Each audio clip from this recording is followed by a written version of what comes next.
রক্তস্নাত জুলাই বিপ্লবের ১ বছর পূর্তি ও জুলাই শহীদদের স্মরণে ময়মনসিংহে অনুষ্ঠিত হয়েছে বিভাগীয় কোরআন তেলাওয়াত প্রতিযোগিতা। আয়োজনে ছিলেন বৈষম্যবিরোধী ছাত্র আন্দোলন ও অগ্নি ফিনিক্স ক্লাব। প্রতিযোগিতার প্রথম বাছাইয়ে ১৭৬ জনের মধ্যে ৭৩ জন নির্বাচিত হয়। পরে দ্বিতীয় রাউন্ডে উত্তীর্ণ হয় ২৩ জন।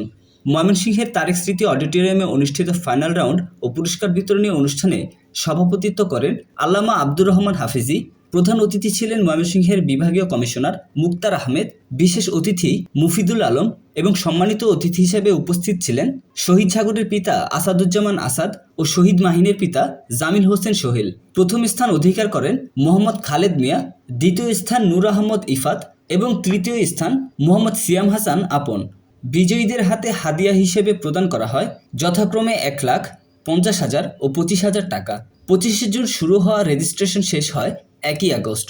২ আগস্ট প্রাথমিক ও দ্বিতীয় বাছাই পর্ব শেষে ২৩ জন নিয়ে অনুষ্ঠিত হয় ফাইনাল রাউন্ড। অনুষ্ঠানের প্রধান বাস্তবায়নকারী ছিলেন আশিকুর রহমান আশিক।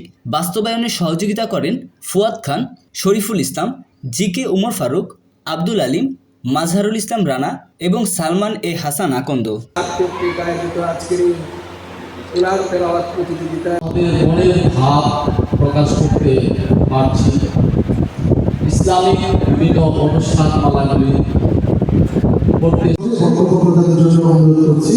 ময়মনসিংহের জুলাই আন্দোলনে আপনারা জানেন ইতিমধ্যে এই ৩০ জন প্রতিযোগীকে আমরা যখন যাচাই করতেছি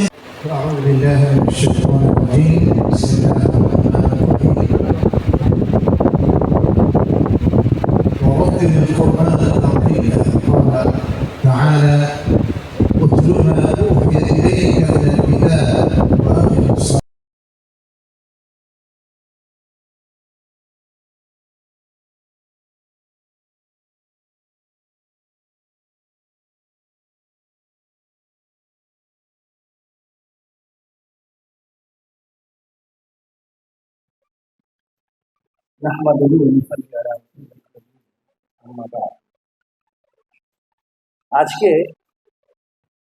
রক্তস্নাত জুলাই বিপ্লব ১ বছর পূর্তি এবং জুলাই শহীদের স্মরণে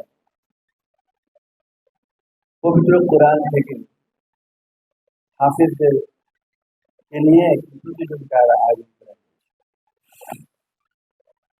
আলহামদুলিল্লাহ, আমি অত্যন্ত আনন্দিত যে এই শহীদদের স্মরণে